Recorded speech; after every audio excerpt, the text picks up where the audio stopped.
வணக்கம். நான் உங்கள் அன்புமணி பேசுறேன். நேற்று உச்சநீதிமன்றத்தில் வரலாறு மிக்க ஒரு தீர்ப்பு வழங்கியிருக்கின்றார்கள்.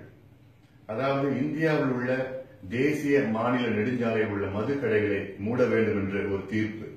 அதிலும் குறிப்பாக தமிழகத்தில் உள்ள தேசிய மாநில நெடுஞ்சாலையில் உள்ள மதுக்கடைகளை உடனடியாக மூட வேண்டும், அதாவது நேற்று இரவுக்குள் மூட வேண்டும் என்று ஒரு வரலாறு மிக்க ஒரு தீர்ப்பு.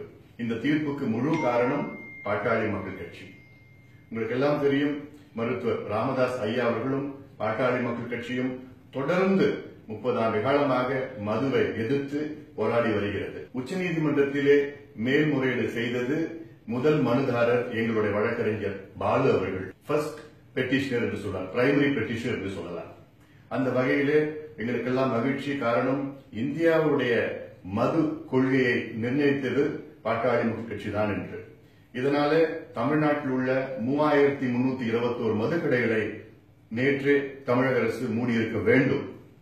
அதாவது 3/2 மதுக்கடைகளை மூட வேண்டும். இது எங்களுக்கெல்லாம் மிக மகிழ்ச்சியான ஒரு செய்தி. காரணம், தொடர்ந்து மதுவை ஒழிக்க வேண்டும் என்று நாங்கள் பாடுபட்டு வருகின்றோம்.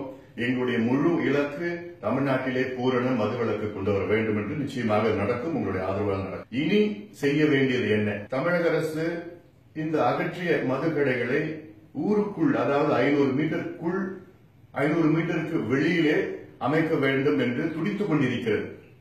அதனால் இங்க இருக்கின்ற பொதுமக்களாகிய நீங்கள் விழிப்புணர்வோடு இருக்க வேண்டும். காரணம், உங்களுடைய கிராமத்திற்கோ அல்லது உங்களுடைய தெருவோ உங்களுடைய பகுதிக்கோ இந்த கடைகள் வரலாம். அதற்கு உங்களுடைய அண்ணனாக, உங்களுடைய தம்பியாக என்னுடைய தாழ்மையான வேண்டுகோள் என்னவென்றால், அப்படி அரசாங்கம் உங்கள் பகுதியிலே இந்த கடைகளை வைக்க முயற்சி செய்தால் நீங்கள் அதை எதிர்க்க வேண்டும். ஆகிய அருகில் உள்ள பாட்டாளி மக்கள் கட்சியுடைய நிர்வாகிகள் நீங்கள் சந்தியுங்கள். அவர்களுக்கு நாங்கள் தகவல் சொல்லியிருக்கின்றோம். அவருடன் சேர்ந்து நீங்கள் பொதுமக்கள், குறிப்பாக பெண்கள், இளைஞர்கள் அதிக அளவிலே ஆர்வத்தோடு நீங்கள் வந்து தொடர்ந்து போராடுங்கள். அந்த கடையை அங்கே வராமல் தடுத்து நிறுத்துங்கள்.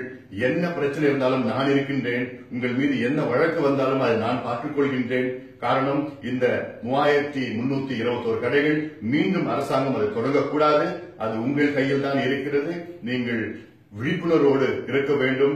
என்னுடைய தொகுதி தருமபுரி தொகுதியிலே ஒரு கடை கூட அரசாங்கம் அகற்றிய கடை, ஒரு கடை கூட அங்கே தொடங்க முடியவில்லை. காரணம், அங்கே மிகப்பெரிய விழிப்புணர்வு நான் ஏற்படுத்தியிருக்கின்றேன். இதே போன்று தமிழ்நாடு முழுவதும் பொதுமக்கள் நீங்கள் எல்லோரும் சேர்ந்து உங்கள் பகுதியிலே இந்த கடைகளை தொடங்காம, உங்கள் பகுதியிலே இந்த கடைகள் தொடங்கக்கூடாது. அதற்கு நீங்கள் ஒட்டுமொத்தமாக கட்சி பார்க்கக்கூடாது, அரசியல் பார்க்கக்கூடாது. காரணம், இது இந்த கடை தொடங்கினால் உங்களுடைய குடும்பம் நாசமாகிவிடும். இதற்கெல்லாம் முழு காரணம் என்னவென்றால், இந்தியாவிலே அதிக மது விற்பனை நடக்கின்ற மாநிலம் தமிழகம். இந்தியாவிலே அதிக இளம் விதவைகள் உள்ள மாநிலம் தமிழகம். இந்தியாவிலே அதிக சாலை விபத்துகள் நடக்கின்ற மாநிலம் தமிழகம். இந்தியாவிலே அதிக தற்கொலைகள் நடக்கின்ற மாநிலம் தமிழகம். எல்லாவற்றுக்கும் காரணம் மது. ஒரு காலத்திலே மது முதலாக அருந்துகின்ற வயது 40 இருந்தது. பிறகு 30, 25, 19, 15 இந்த 13 வயது குழந்தைகள் மது குடிக்க தொடங்கிவிட்டார்கள். இந்த நிலை தொடரக்கூடாது. நாம் எல்லோரும் சேர்ந்து மதுவை ஒழிப்போம். அதுவரை நாங்கள் ஓய மாட்டோம். நன்றி.